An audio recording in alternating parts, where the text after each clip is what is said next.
po sa inyo lahat. Ako po si Banat Bay. Magpalakpakan naman tayo dyan.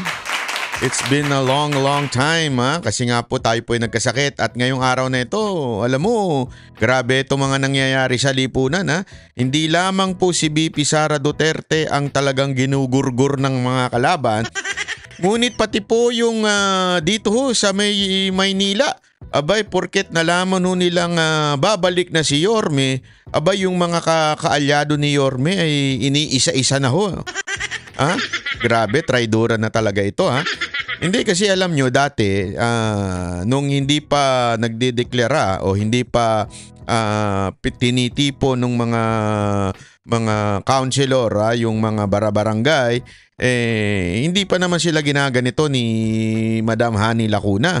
Pero ngayon, alam nilang kakandidato nuli o babalik na uli si Mayor, si Yorme Isko Moreno sa Maynila. Dapat naman. Pagkatapos ninyong babuyin, magagalit kayo ngayon at bumabalik na si Yorme. Kasi alam mo, nagagalit sila kay Yorme ngayon kasi babalik na daw si Yorme. Para daw niyang tinalikuran itong mga taga Maynila, lalong-lalo na ito si Lacuna. Ang problema ko kasi, sabi nga nila, ang pakikipagkaibigan ay nagtatapos pag ang pinag-uusapan na ay bayan. Ang problema, binaboy nyo ang Maynila, di ba? Binaboy nyo ang Maynila Ginago nyo ang mga taga Maynila. Tingnan nyo naman, bumalik na lahat ng kapangitan sa Maynila dahil po sa pagpapabayaan ninyo. Akala ninyo kasi yung accomplishment ni Yorme ay mananatiling kinakapitan ninyo para bumango ang inyong mga pangalan. Nahahalata ng mga tao na wala ho kayong ginagawa dyan, Madam Mayor. Ngayon, napilitan nung si Yorme na bumalik sa Maynila, nagagalit naman po kayo sa mga pumanig sa kanya. Yan po nangyayari ngayon Nagagalit po sila doon sa mga pumanig kay Yorme, kaya ngayon pinagtutulungan sa mga session. Kasi ganito nangyayari ho dyan. Yung mga councilor, sila ho yung parang tumatay yung mga congressman sa national. Sila po yung nagbabalangkas, nag-aayos ng mga budget, tinitingnan, binubusisi yung mga budget ng mga departamento ng City Hall. Okay? Yun po yung kanilang katungkulan, yung mga councilor ho dyan. Kaya hindi ho nilalanglang yung mga councilor na yan. Kasi sila ho nagbabantay sa budget, sa tax ng mga taga Maynila. Kung talaga bang napupunta sa tama.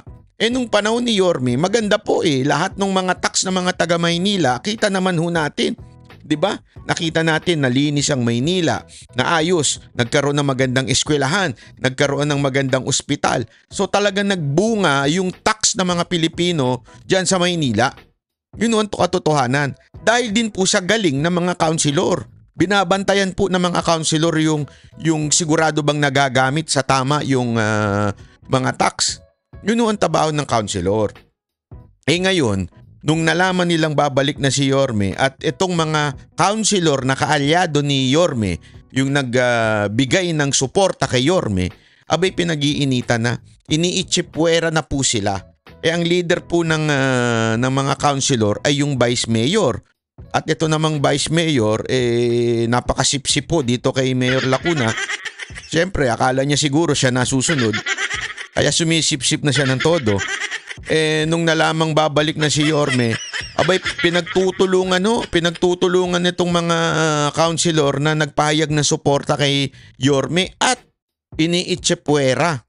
At dahil nga po sa pagiging iniitsipwera, itong ilan nating mga councilor na kaalyado naman ni Lacuna ay ang bababoy ng ugali. Ang babastos, anak pa man din ng isang bishop yung animal. Mana sa tatay Hindi, yun ang katotohanan. Mana sa tatay, bastos din Buti hindi siya dumila ng ganun Napakabastos din nung councilor na anak ni Bishop. Panoorin natin ito itong gulong nangyari dito sa Maynila. Ito. Kagurian sa sesyon ng Manila City Council, ang punot dulo niyan, pagpasa ng budget ng lungsod para sa susunod na taon. Nasa frontline ng balitang yan si Ria Fernandez.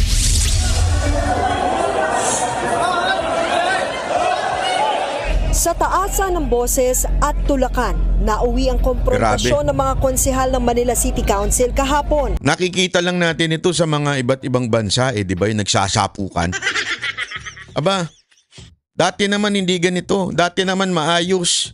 Pero porket nagpakita lang ng suporta yung ibang mga councilor kay Yorme, kasi gusto kontrolado ni Lacuna lahat yung mga councilor, hindi niya makontrol dahil nga naman nababoy ng Maynila. Siyempre gusto nila ibalik na lang si Yorme. Dahil nagpakita ng suporta itong si Villanueva, itong JTB, tinatawag nilang JTB, nagpakita ng suporta kay Yorme, at nung tinatanong niya na yung budget, aba, nilusubo siya. Grabe ho. Ang bastos din talaga no? Nilusubo siya ng walang iba kung hindi yung anak.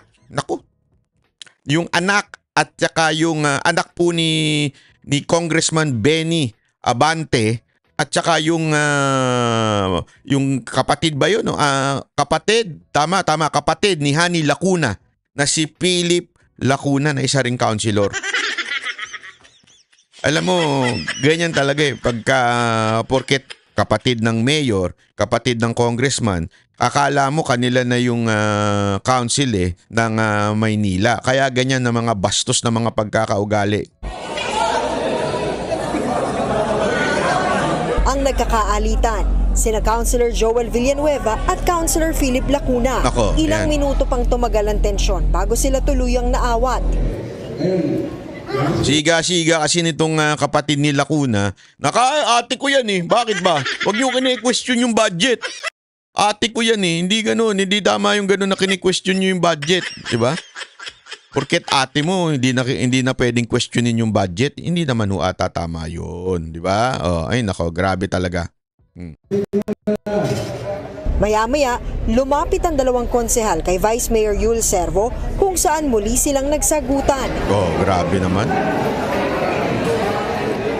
Ang ugat ng girian, niratsyad na raw ang pagpasa sa 2025 budget ng lungsod na nagkakahalaga ng 25 billion pesos. Sa kabila raw kasi ng pakiusap ni Villanueva na mabusisi ang pondo ng lungsod sa susunod na linggo, na naig pa rin ang boto ng mayorya at nakalusot ang panukala sa ikatlot huling pagbasa ng konseho.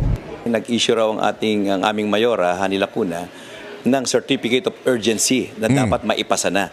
Nagtataka naman kami, bakit kailangan maipasa na considering na hindi pa pumapatong yung buwan ng Oktubre. Na supposed to be, dapat dito nagkakaroon ng public hearing. Naku. Sounds family, no? Ganyan din sa Kamara pinapaspas po yung mga budgetan. Tapos nagkakaroon ng mga insertion.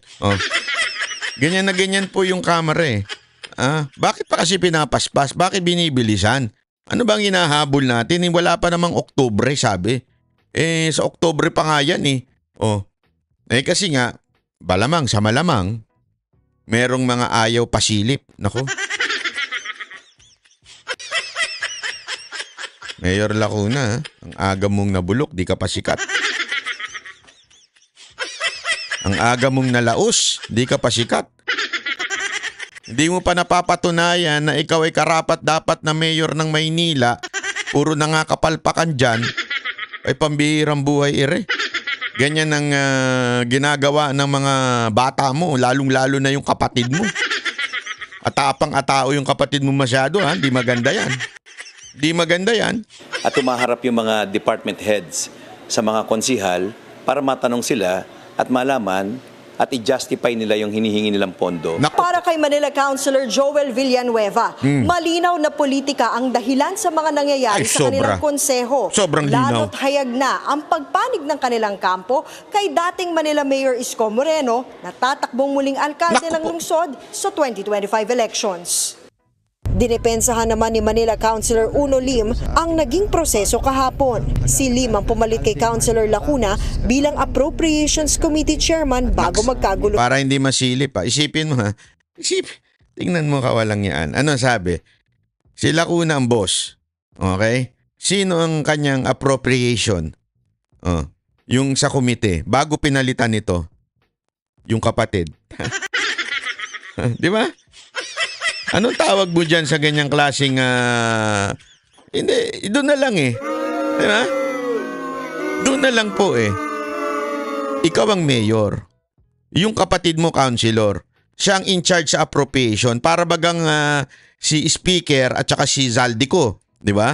O, imaginein mo na lang, imaginein mo. Kasi sa kamera, si speaker ang boss, yung appropriation, yung bata niya, na si Zaldico, o di ba? Na tinatawag nga nila. Tinawag ni Villanueva na napakaraming issue patungkol sa mga bagay-bagay sa construction, yung kanyang o contractor pala, hindi construction, contractor, di ba? Hari na nga contractor. Doon pa lang sabi, na kagad yun conflict of interest. Dito, ganun din. Yung mayor, kapatid niya ang appropriation. Pantakin mo. Imaginein mo na lang yung senaryo. Oh, sino ang mag-ano ng budget? Yung kapatid ko. Diba? Doon pa lang, alam mo na kagad na may hocus-pocus na mangyayari. Doon pa lang, medyo sandali. Sinong mag-check ng budget? Yung kapatid mo. Anong katarantaduhan yun, di ba? Doon pa lang malalaman mo na may katarantaduhan. Doon pa lang malalaman mo na sandali. Nangangamoy danggit sa lansa. Sa sesyon, giniit niyang legal ang proseso kahapon. May certification na galing sa ating mayor na urgent yung budget dahil nga kung ano yung mga nangyaring calamity. Of course, tuloy-tuloy yung ating mga services. So kapag meron hong urgency na request ang local chief executive, tignan ho natin sa local government code, sa internal rules of procedure. Yan ho yung naging basihan ho po namin kahapon. Noon lamang Hulyo, kinuwestiyon ng kampo ni Villanueva hanggang sa korte ang umano'y secret session ng konseho kung saan tinanggalan daw sila ng mga komite. Sinagot ito noon ni Servo sa pamamagitan ng isang madamdaming talumpati at saka nag-walk out. Ay, anak ng tutsa. Mana-mana pala kayo dyan Bastos din pala yung mayor, vice mayor ninyo Kaya naman pala bastos sa mga councilor na bata nila kuna, bastos din pala at ang vice mayor nila. Kasi nagrereklamo daw na, isipin nyo to parang yung ginawa nila kay Marcoleta. Hindi man lang in-inform si Marcoleta na pagtanggal niya na doon sa kanyang posisyon sa Kamara. Okay? Ganyan ang ginawa dito sa mga councilor dito. Hindi rin in-inform yung mga councilor na kumampi kay Yorme na nagpakita ng suporta kay Yorme, hindi rin po in-inform na tinanggal sa mga komite. Ano ginawa nitong vice mayor? Ayun, nagdrama. Feeling ko namimiss lang niya yung pagiging artista, kaya nagdrama at nag-walk out. Apakabastos din, di ba? Kaya nga alam mo, ang titulo ng ating dito Lacuna, binastos si Yorme. Bakit?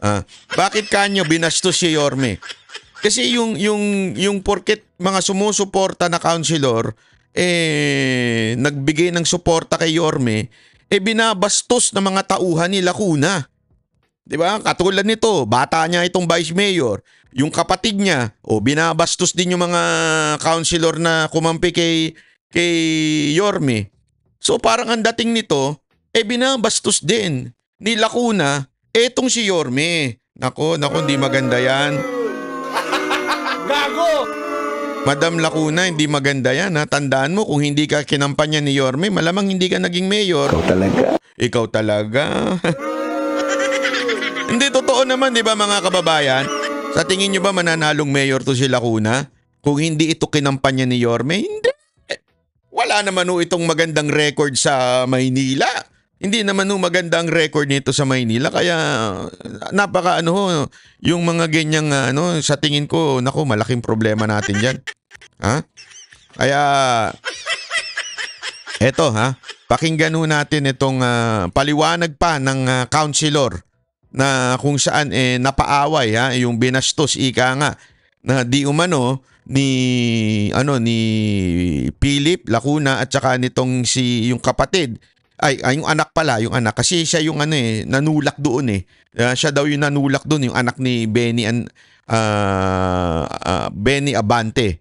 Di umano. Ito, pakinggan natin to. Pakinggan natin yung paliwanag ni JTB, ni Councilor Villanueva.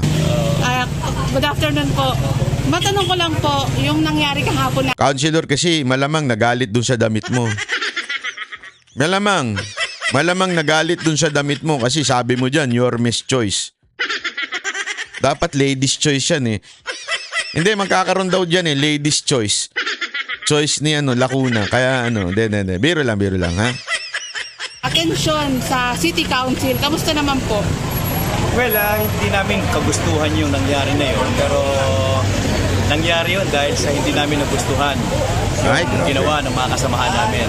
Nag-ugat ito dun sa pagsasalang nila dun sa proposed budget ng City Hall amounting to 25 billion pesos sapagkat naniniwala kami hindi ganun ang tamang proseso ng pagpapasa ng budget ng City Hall. Kaya wala kaming kaalam-alam, isinalang yung proposal ng approval ng budget ng City Hall o kaya kami nag-react. Which is very valid, di ba? Valid po yung reason niya na mag-react sila. Sandali. Ito trabaho namin, busisiin ang budget. Bakit niyo pinapaspas? Wala hong illegal, walang mali dun sa ginawa nila.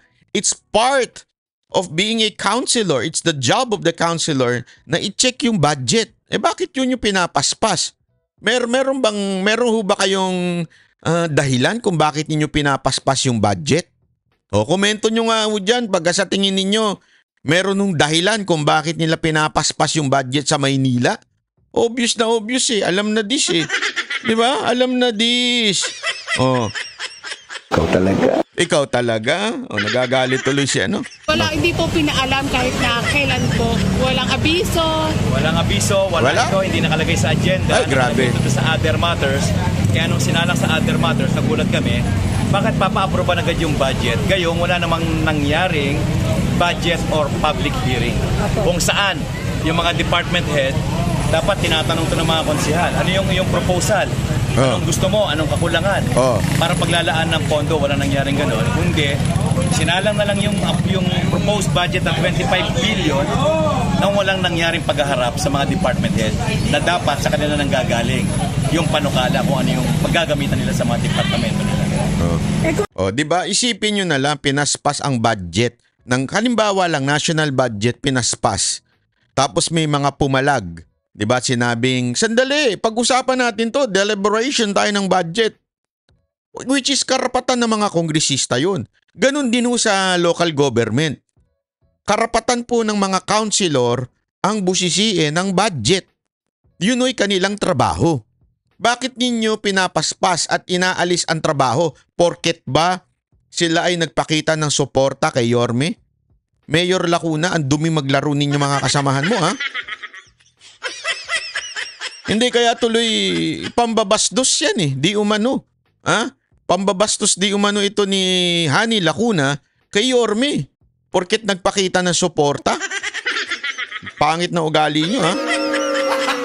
Gago! Hindi, totoo. Ang pangit na ugali nyo, madam, kung ganun. Kasi tanong ko lang po, para naman daw po saan yung gagamitin yung pera na yun? Well, siyempre pag budget para to sa taong bayan, nandun yung parte doon, pasahod sa mga empleyado, yung iba doon, infrastruktura, mga gamot, mga kailangan sa ospital, mga social services, allowance sa mga senior citizen, PWD, yung mga ganon. So, dapat malaman namin yon. Ang nangyari doon, isinalang lang yung budget nang hindi ipinaalam sa amin, kaya gusto namin magtanong, ayaw naman kami pagtanungin sapagkat sarado na raw. At kailangan lang mamili ng 3 sa amin grupo at yun ang papayagan magtanong, hindi ganun ang proseso. Mali yun. Mali. Halatang halata kayo eh. Kayong mga bakit kaya nila gusto sila, no? Hindi kasi alam mo, that's why we have councilors. Alam nyo ho ba na councilor bawat district may mga councilor ho sa bawat distrito. The issue there is so that every district of that local government ay marepresenta. Yun ho yung kanilang trabaho. Itong mga councilor lang representative namin dyan. So that bilang mamamayang Pilipino, bilang mamamayan ng Maynila, ay meron po kaming say sa budget. Meron po kaming karapatang ipunahin ang mga budget. bakit ninyo tinanggal etong mga councilor na ito? Bakit nyo itinago sa mga councilor na ito? So ibig lamang pong sabihin, tinatanggalan ninyo ng karapatan ang mga distritong kanilang nirerepresenta. Bakit? Meron ho ba kayong tinatago? Oh. Yun ang tanong dyan eh. Meron ho ba kayong tinatago at bakit ninyo ginaganyan ng budget? Oh, tuloy. Dapat lahat papayagan magtanong. So, bali ang nangyayari po ngayon, parang sila-sila lang, parang ganun po ang nangyayari. Oo, nangyari. So, kaya namin sinasabi, ni railroad. Binastos kami sapagkat... Binastos nga. Ni railroad, di ba?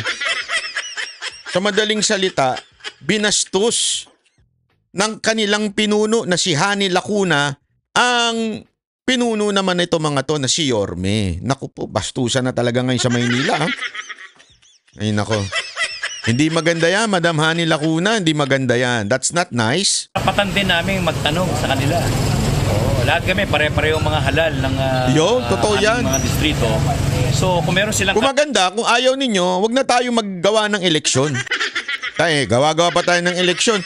Tapos pag may nanalo namang councilor, tatanggalan ninyo ng karapatan. Wag na. Wag na tayo mag-eleksyon. Gaguhan lang to. Nag-aaksaya tayo ng pera. Hindi, di ba naintindihan niyo ibig sabihin? Nag-aaksaya tayo ng pera, gawa-gawa tayo ng eleksyon, wala naman palang tatanggalan nyo rin naman pala sila ng karapatan. Napakagago naman eh. Gago! Ikaw talaga, madam. Karapatan na maghainom. Meron din kami karapatan para magtanong at alamin kung ano yung pina-a-aprobahan sa amin. Kasi magtataas kami ng kamay eh. Kaya nga naman. Pwede ba naman yun? I approve. Tataas ka ng kamay. Hindi mo alam kung ano yun. Gaguhan naman eh. Wag naman po natin. Magkano ho ba yung budget na yan? Magkano ba yung budget? Hindi naman nararapat na, aproban nyo na ito kasi pinag-aralan na namin yun. Hindi ganon. Hindi pwede yun. Dapat lahat kami ini-involve. Kasi collegial body ito. Ito yung magandang halimbawa. Collegial body ito. Ibig sabihin lahat kayo eh. Dapat hindi yung pwedeng tuta lang yung mga kasama nyo dyan. Basta magtaas na lang kayo. Kami nang bahala dito. Bahala na kami sa budget. Grabe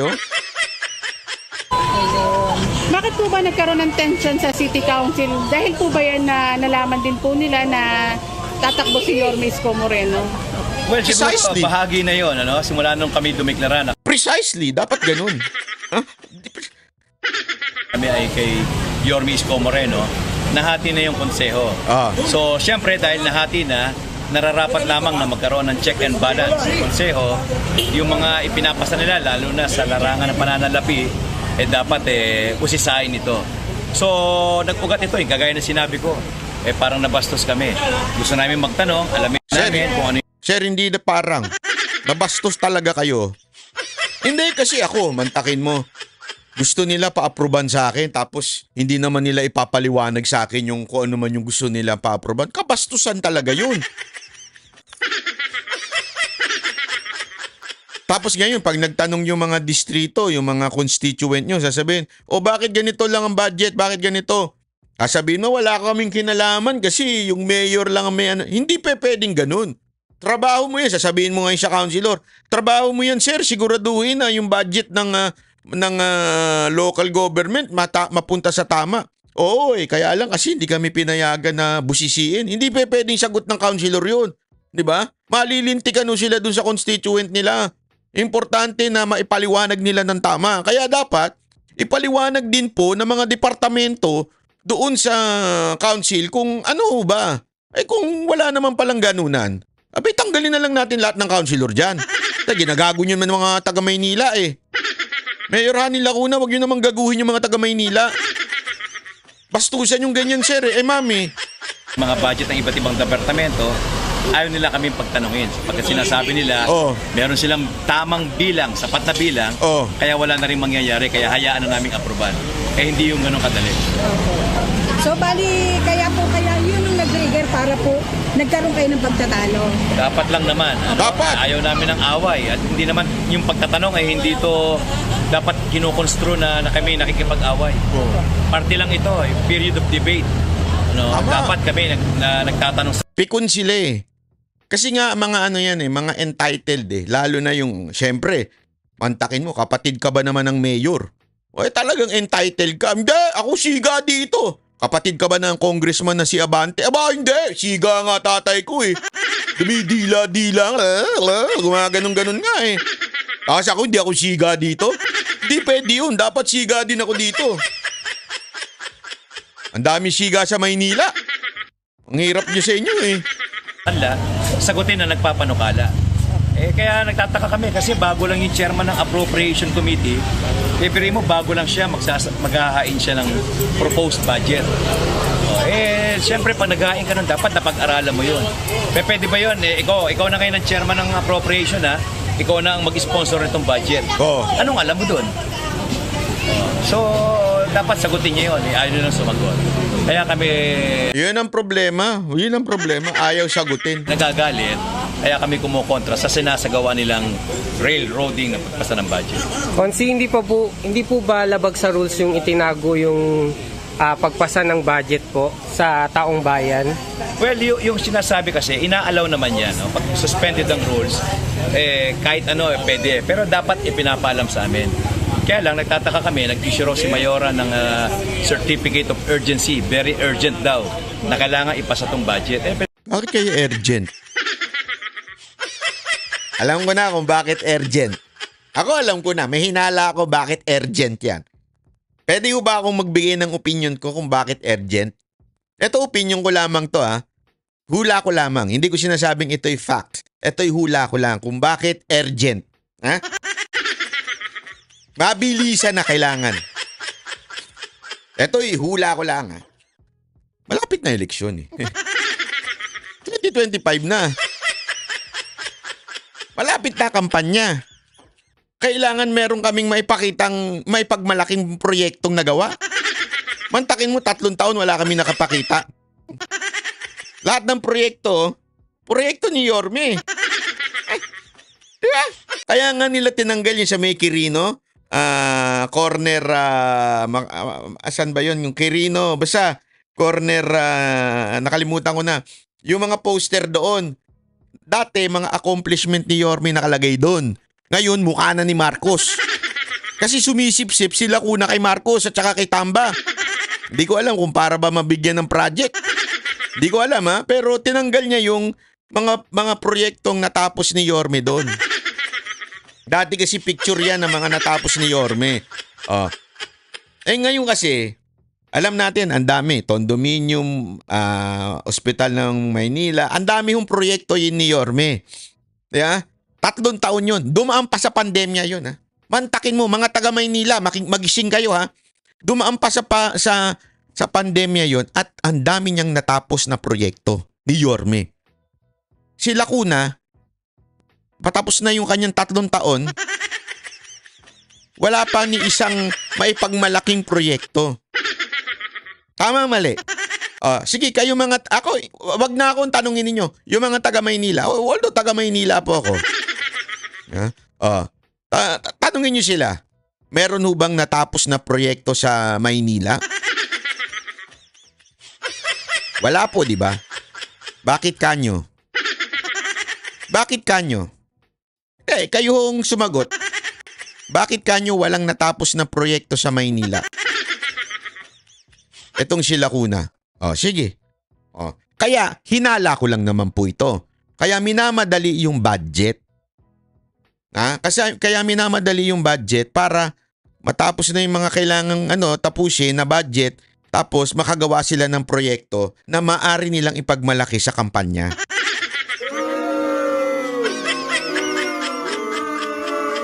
Siguro nagising-gising. Siguro iniisip niya, pababayaan naman ako ni Yorme dito. Na kasi sabi ni Yorme, retire na siya, pababayaan ako. Ang problema, madam, totoo naman Totoo naman gusto na mag-retire ni Yorme. Ang problema lang, pinabayaan nyo talaga yung Maynila. Ang daming nagre-reklamo. Ako personal ako Lagi ko nasa Maynila. Malate, nababuyo. Maniwala kayo, bumalik sa dati. Nababuyo talagang Maynila. Kaya hinahanap si Yorme. Kaya walang choice si Yorme kung hindi ko mandidato. Na bilang mayor para bumalik ang ganda ng Maynila. Walang biro. Oh. Ngayon, bigla kayo nagkukumahog dyan na magkaroon ng proyekto na may pagmamalaki. Last minute. Kaya tuloy minamadali itong budget. Tataka namin, under the local government code, meron pa naman hanggang katapusan ng Oktubre. Mantakin mo hanggang katapusan ng Oktubre. Yan ang yan ang rules o ika nga law. Hanggang katapusan pa ng Oktubre. Ano pa lang ngayon? September katapusan pa lang. Gusto na nilang paspasin. Paano mo matatawag na urgent yan kung you have 1 month? Ang urgent, yung last week na siguro. Kailangan na talagang hindi na ito ma-discuss kasi kailangan na maipasa to. Ganun ang urgent. Pero urgent ba 1 buwan?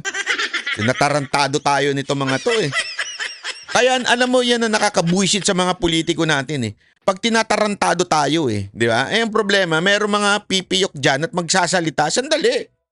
Ang katapusan pa tayo ng Oktubre, ba't kayo nagmamadali?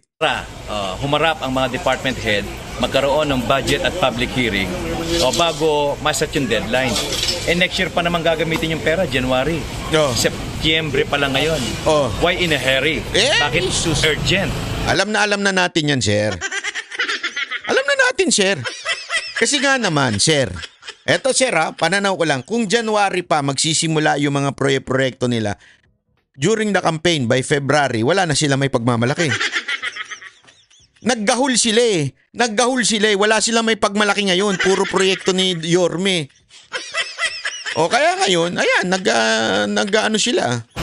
Natataon, next week, filing ng Certificate of Candidacy. Yun. Kaya nakukulayan. Yun. Para saan po specifically yung sinasabi nilang inano na budget? Para saan daw po yun? Well, ito yung magiging pondo ng lungsod ng Maynila sa buong taon ng 2025. Hatiin to sa iba't ibang departamento, sa ospital, sa mga departamento ng MDSWD, lahat. MTPP, sa Manila Zoo, sa PRP. Kita ninyo for next year pa yan. Ang katapusan pa, Oktubre ng katapusan doon ng kailangan matapos. Ngayon pa lang, minamadali na nila. Ang ginagago tayo nito mga to, no?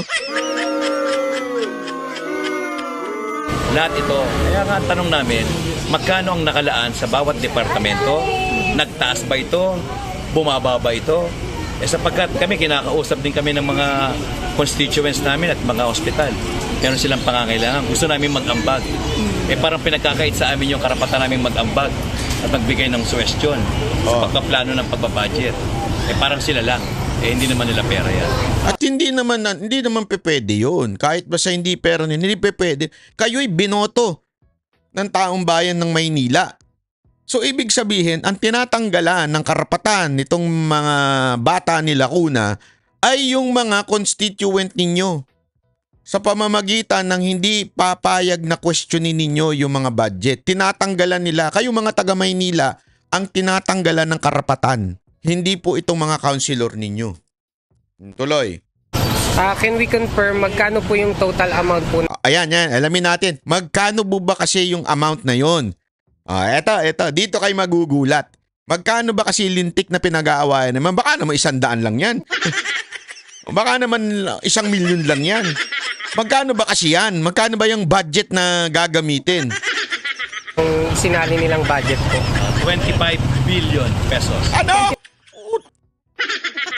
25 billion? Kung ako nga naman, papaspasin ko talaga. Tangin na 25 billion, paspasin mo na yan. Paspasin na yan. Para hindi na maikwenta-kwenta. 25 billion?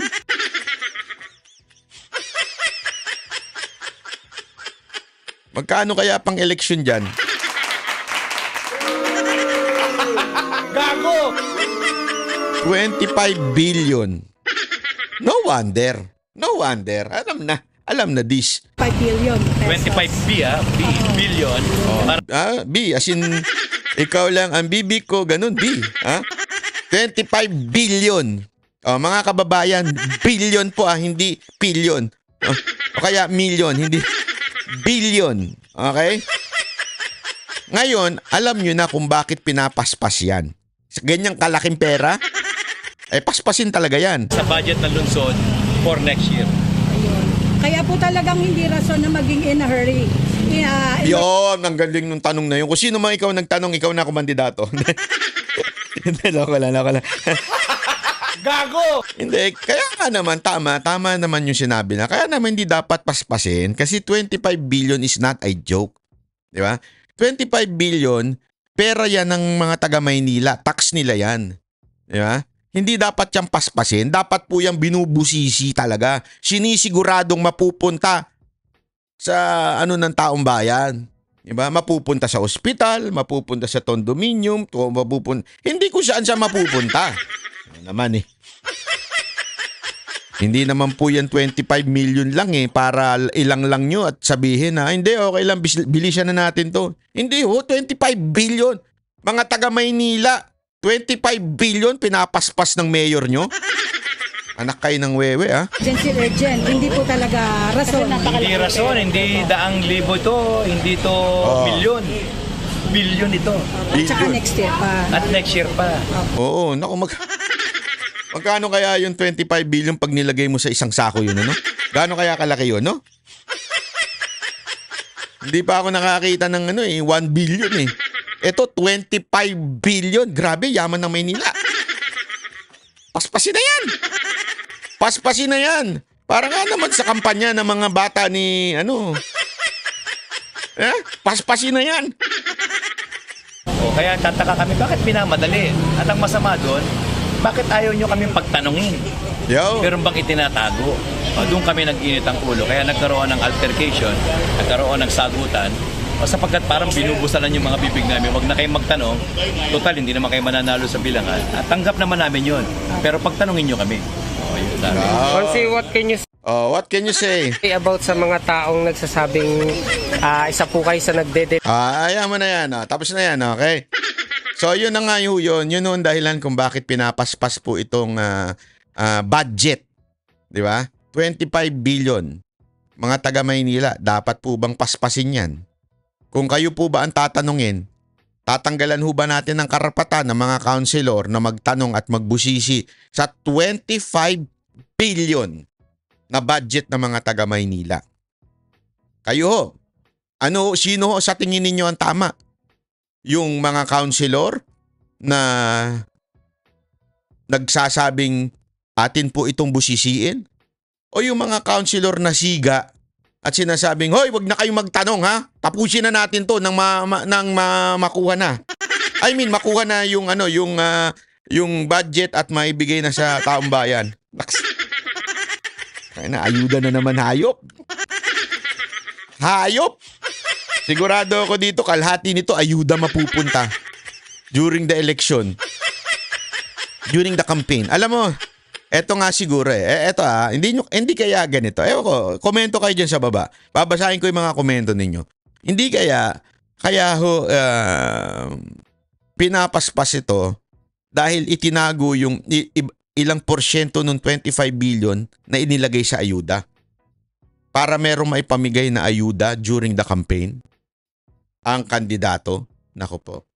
Kung sa tingin nyo yan, i-comment nyo sa baba. Okay. Maraming salamat po. Ako po si Banat Bay.